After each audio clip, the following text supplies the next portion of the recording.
Bom dia, boa tarde ou boa noite para meus queridos alunos. Estamos hoje começando a disciplina de Legislação Aplicada à Saúde Ocupacional. Meu nome é Arthur Paiva, estou aqui para ajudá-los nessa caminhada e se tornar um técnico em segurança do trabalho.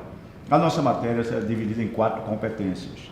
A primeira competência nós vamos falar sobre o acidente do trabalho, a legislação aplicada à saúde ocupacional, que versa sobre o acidente do trabalho, e o Programa de Controle Médico e Saúde Ocupacional, PCMSO. E é a NR7 que trabalha sobre ela. Na próxima competência, a segunda competência, nós vamos trabalhar exatamente a legislação sobre os riscos ambientais. E nesta legislação vamos tocar na NR9, que fala sobre o Programa de Prevenção de Riscos Ambientais, o PPRA. Na terceira competência, nós vamos tratar dos assuntos relativos à legislação aplicada à insalubridade e periculosidade. Nelas vamos tratar a NR15 e a NR16, respectivamente. E na última competência, que é a quarta competência, a competência que fala sobre a legislação aplicada relativa às ergonomias. Nós vamos tratar da NR17, que é a NR que trata das ergonomias, tá bom? Então vamos começar agora com a nossa primeira competência. Nós vamos começar então falando sobre a legislação aplicada, a legislação relativa à saúde ocupacional, tá? A Constituição Federativa do Brasil, logo no seu artigo 7º, nós vamos notar que protege o trabalhador em relação à sua dignidade humana, a dignidade de trabalho. E o marco principal, a preocupação principal da Constituição em relação à saúde do trabalhador, exatamente no ordenamento jurídico, se visa garantir a redução dos riscos para os próprios trabalhos, editando normas de segurança e saúde e higiene do trabalho. Logo no inciso 7, nós vamos ver no inciso 22,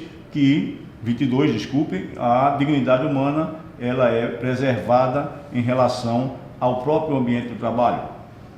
E já no artigo 193 da própria Constituição, nós vamos encontrar o princípio da preservação do bem-estar e a justiça social dentro da ordem social como base da dignidade humana. A ordem social vê o trabalho como um objetivo de bem-estar e de garantia de justiça sociais.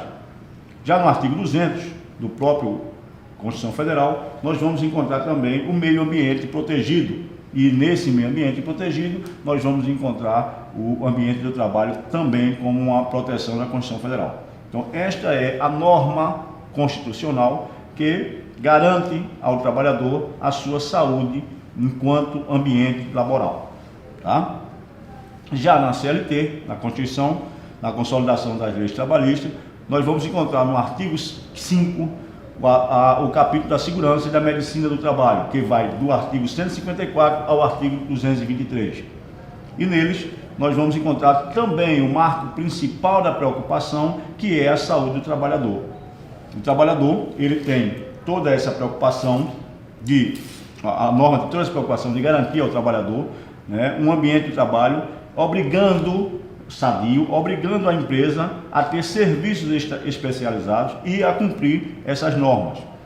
Então, o principal objetivo da CLT em relação à saúde e à medicina do trabalho é reduzir os riscos ambientais. Nós vamos encontrar, já também vinculado às normas da consolidação da lei trabalhista, as normas regulamentadoras. A primeira norma regulamentadora, a norma 01, que fala sobre as disposições gerais, nós vamos encontrar nela a competência o que cabe ao empregador para garantir um ambiente de trabalho sadio, um ambiente de trabalho com condições de dignidade e de seguridade. A primeira é o empregador compete cumprir e fazer cumprir as disposições legais e as regulamentações da própria segurança, medicina do trabalho. Esse cumprimento vem através, inclusive, das normas regulamentadoras. Já ainda cumpre ao empregador informar ao trabalhador que os riscos profissionais e os meios e as medidas de prevenir esses riscos, limitando no ambiente de trabalho. É obrigado o empregador informar ao seu trabalhador quais são os riscos que ele corre dentro do seu ambiente de trabalho. Bem assim, apresentar os resultados dos exames médicos. Esse exame médico nós vamos ver na competência que falarmos sobre o PCMSO, logo a seguida, que é os exames obrigatórios que a empresa tem que fazer nos seus funcionários. E os resultados desses exames têm que ser informados aos funcionários também. Bem assim, apresentar as avaliações ambientais realizadas no local de trabalho. Essas avaliações ambientais vai dizer sobre as condições de salubridade e de insalubridade, periculosidade ou não, para que os trabalhadores possam acompanhar e prevenir-se também sobre a sua segurança. Finalmente, não cumprimento destas normas, dessas obrigações, acarreta para o empregador aplicação de penalidade, tipo multa, tipo inclusive fechamento de setores da empresa, se não for cumprido na reincidência do não cumprimento dessas normas. Também ao empregado, a NR1 chama a responsabilidade no sentido de fazer cumprir essas disposições legais e regulamentares sobre a saúde e a segurança no trabalho. Os empregados também são corresponsáveis sobre a sua própria segurança, sobre sua própria saúde. Usando o EPI, por exemplo, que é uma obrigatoriedade, e que são fornecidos pelo empregado. O empregador fornece esse EPI e é a obrigação do empregado usá-los de forma correta e manter esses EPI. Submeter-se aos exames médicos previstos nas normas regulamentadoras. É a obrigação do empregado. Esse exame médico é a obrigação do empregador oferecer e do empregado de realizá-los.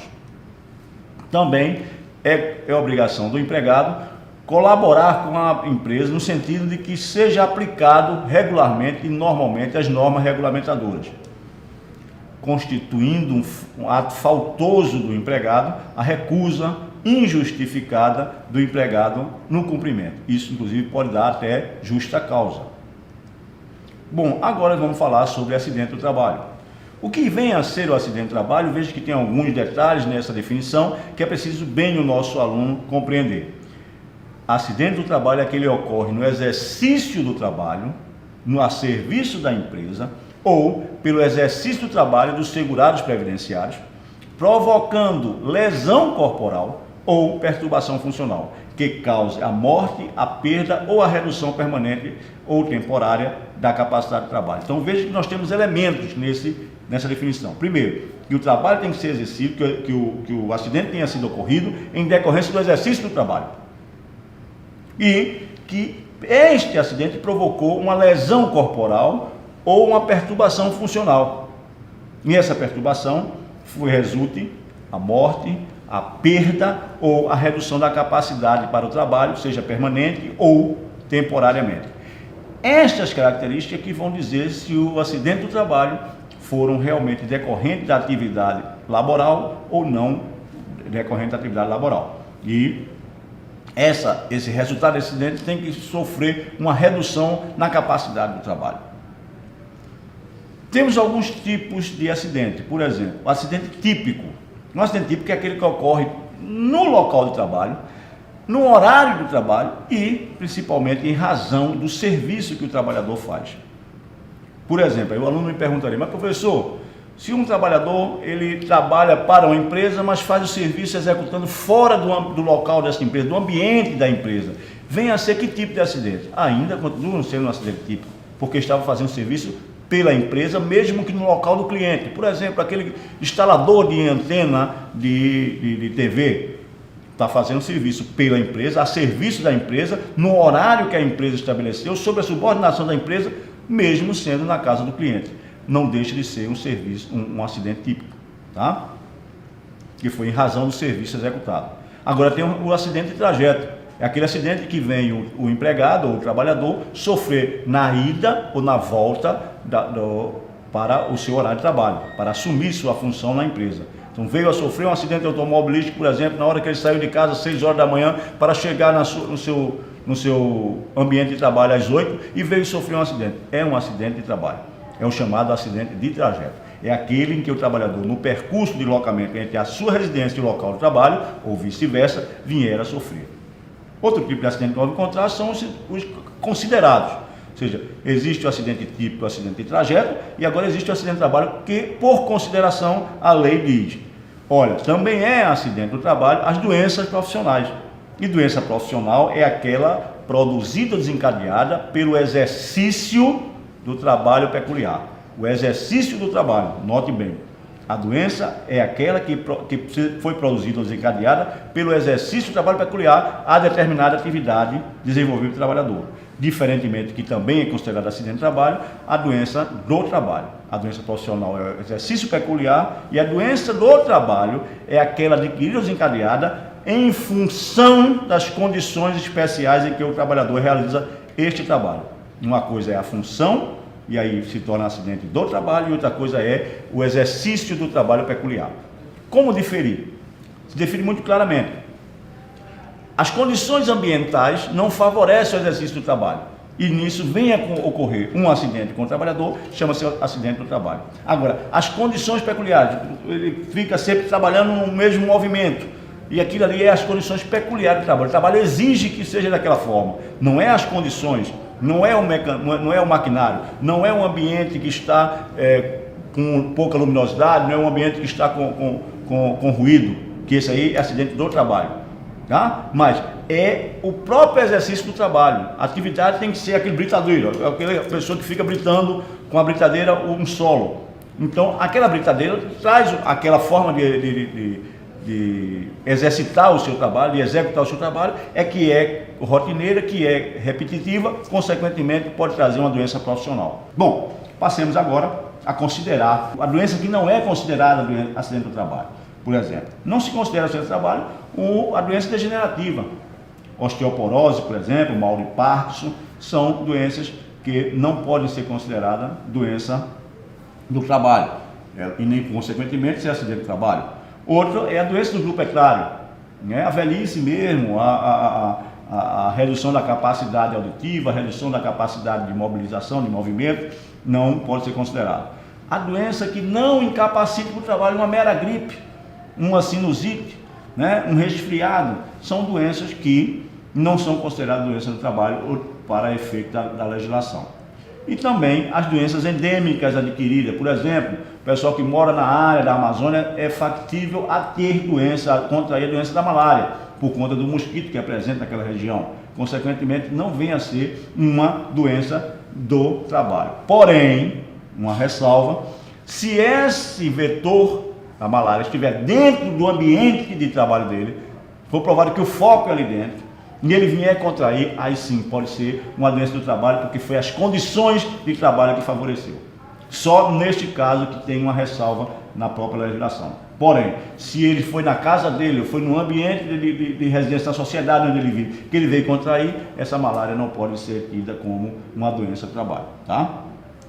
Bom, passemos agora a tratar como nós podemos comunicar esse acidente de trabalho. O que deve ser feito, o que é que o técnico de segurança do trabalho, a obrigação dele tem que se fazer em relação ao acidente que aconteceu. Aconteceu o acidente, o que é que deve ser feito?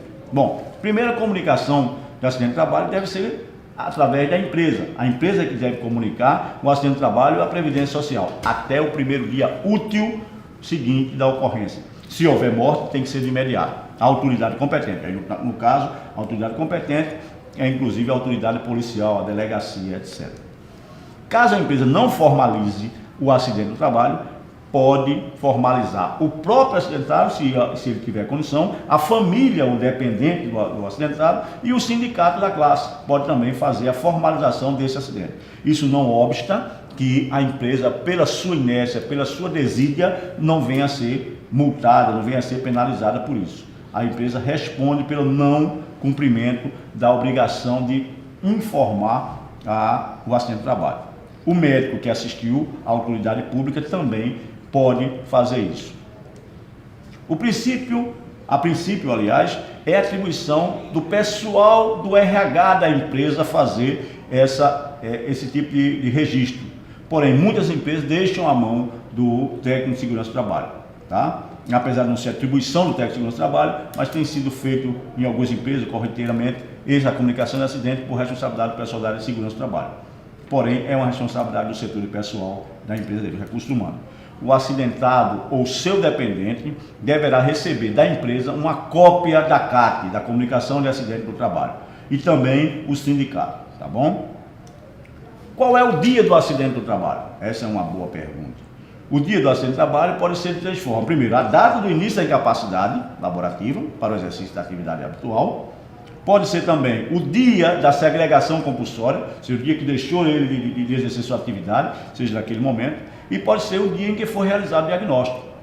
Então, pode ser no próprio dia que aconteceu, ali todo mundo tomou conhecimento. Às vezes você tem uma doença do trabalho, vem a surgir num momento tal, tá? Que não foi efetivamente o dia do acidente. O dia do acidente é exatamente aquele, aconteceu incapacidade para o trabalho, o dia que todo ficou comprovado que não há condições mais de exercício do trabalho, da atividade habitual, ou pode ser o dia da segregação compulsória, ou seja, no dia que tomou conhecimento o trabalhador que ele está com aquela doença, que está com aquele tipo de enfermidade que o impossibilita para o trabalho, que o incapacita para o trabalho, ou o dia em que foi realizado o diagnóstico, tá? Então, se ele começou a se sentir mal e não tem mais condições de ir ao trabalho, esse é o dia da segregação.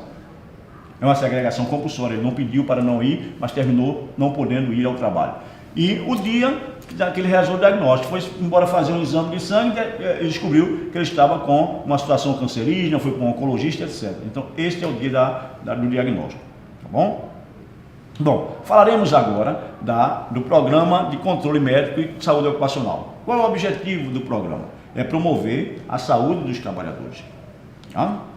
E este programa tem por base o Programa de Prevenção de Riscos Ambientais, que é a NR9, que nós vamos ver mais à frente. E o Programa de Controle de Meio Ambiente do Trabalho na Indústria da Construção Civil. Bom, o PCMSO, ele é da NR7, ele exige, dentro desse programa, exige alguns exames médicos obrigatórios para que as empresas proporcionem aos seus empregados, tá? É obrigatório. Primeiro, exame é o exame admissional. Quando o empregado vai entrar numa empresa, obrigatoriamente essa empresa tem que fazer o exame admissional, levar o médico do trabalho para que possa avaliar as condições de saúde e então admitir.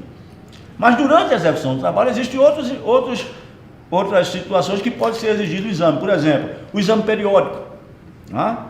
Ou seja, de tempos em tempos, principalmente naquelas empresas que trabalham com atividades insalubres, atividades perigosas, precisam fazer com que os seus trabalhadores passem pelo exame periódico para testar a insalubridade, para testar o resultado que está acontecendo nas condições de saúde do trabalhador.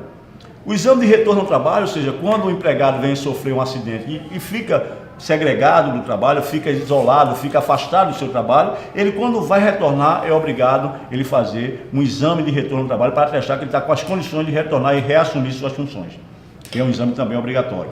Outro exame obrigatório é o de mudança de função, ou seja, o empregado vai sair de uma função para outra e que essa próxima função exige uma atividade física, exige uma recorrência para a saúde, vai ser exposto o trabalhador num tipo de agressor, de agente físico, agente de riscos ambientais, precisa então fazer o exame de mudança de função, que esse exame vai declarar se esse funcionário pode ou não assumir aquela nova função. E finalmente o exame demissional, é quando ele vai ser dispensado da empresa.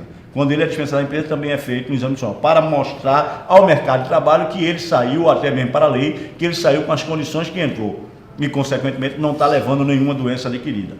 Tá? E, gente, por hoje, nós estamos satisfeitos e esperamos vocês estarmos juntos na próxima competência.